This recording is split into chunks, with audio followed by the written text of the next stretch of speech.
Hello, this is Todd Flanders. I'm a bass player from Detroit, and I recently took a class on Peer-to-Peer University with Paul Fredrick on Music Theory 101. If you're interested in peer-to-peer learning and music theory, I encourage you to Google P2PU, that's the number 2, and Music Theory 101. So just Google P2PU Music Theory 101 and you will see Paul's course.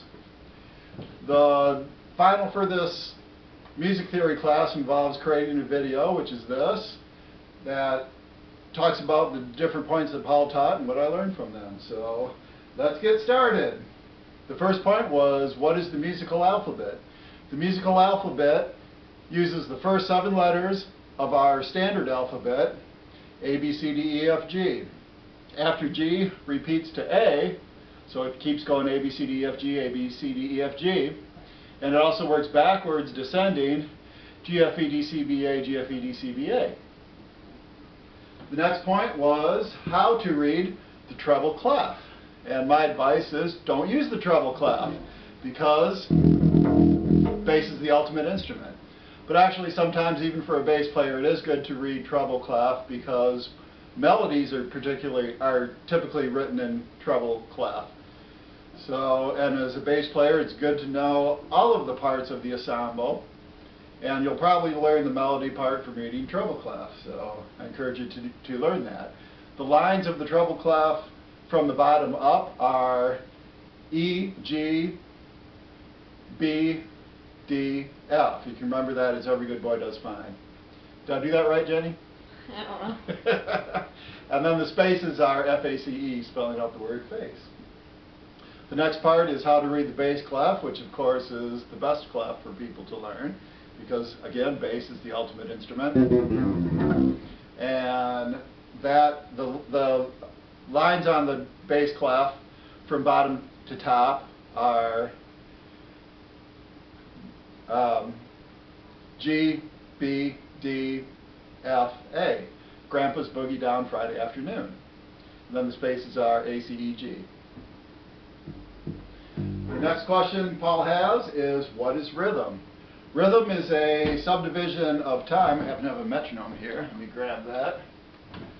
Subdivision of time. So if I take these beats to be beats, I can play a whole note, which would be a whole measure in 4/4, which would sound like this. 3, 4, 1, 2, 3, 4, 1, 2, 3, 4.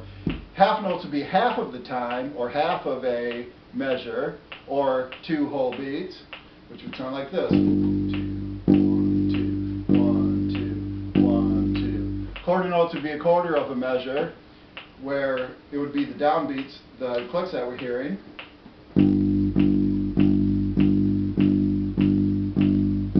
An eighth note subdivide the quarter notes into 2, where you would have 8 eighth notes per measure, and you would count them 1 and 2 and 3 and 4 and 4/4.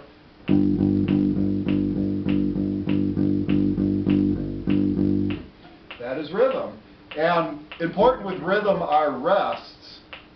And when we have rests in a rhythm, it's important that you think of those as rhythmic elements and not just time between where you get to play. So an example of a rhythmic thing just off the top of my head would be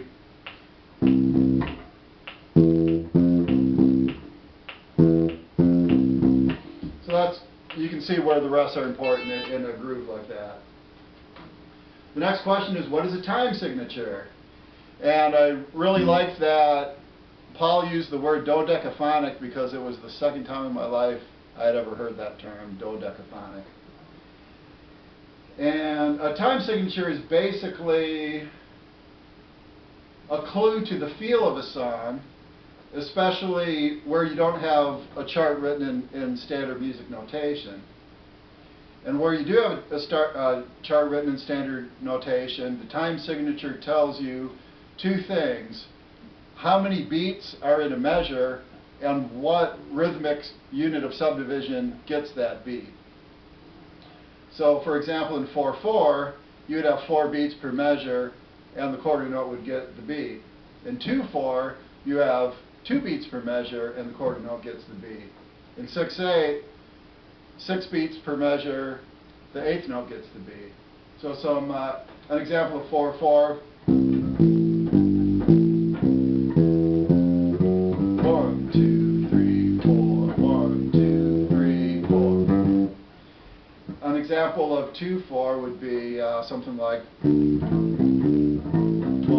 2, 1, 2.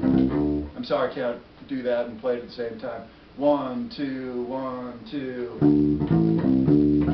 1, 2, 1, 2. And another one is 5/4. I'm sorry. I'll skip 5/4. 6/8 would be something like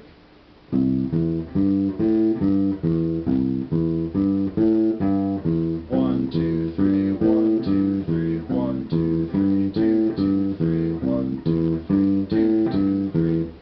So there I'm using 8th note triplets, and so there's 6 of them in the measure, but it kind of feels like 2/4 but with triplets. Those are time signatures. Next question is accidentals, sharp, flats, or naturals. So say I take a G, which would be the 3rd fret of the 1st string or E string. I would call that a G natural. I can modify that G by taking it up 1 fret or 1 half step, and we'll talk more about that later, to make a G sharp, which definitely sounds different. Or I can take this G back a fret and make it a G flat. And I can actually do that with any note: C, C sharp, C flat, F, F sharp, F flat, B, B sharp, B flat. And accidentals can be accumulated, so you could have a B, B flat, B double flat, B triple flat. And Paul pointed out that you could even have something as crazy as a B octuple flat, which would be a B flatted 8 times. So if I start with a B and I flat it 8 times, 1, 2, 3, 4, 5, 6, 7, 8, I end up with something that sounds like an E flat. The next point was whole steps, half steps, and intervals, although a whole step and half step were the only intervals that Paul talked about. I presume more intervals are coming later. And for us with fretted instruments, a whole step basically means 2 frets.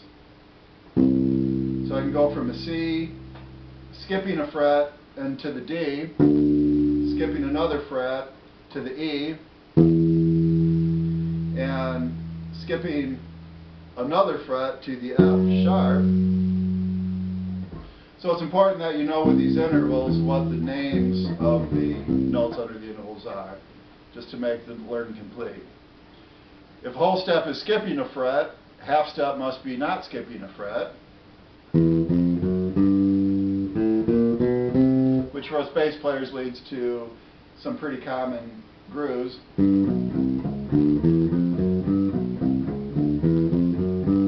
Half steps are very cool. The next question is, what is a scale and how to construct one? A scale is a series of notes that can be played ascending or descending that are typically composed of only whole steps and half steps, although that's not always true. The most common scale, and the one that's foundational for how music theory is normally taught and learned, is the major scale, which sounds like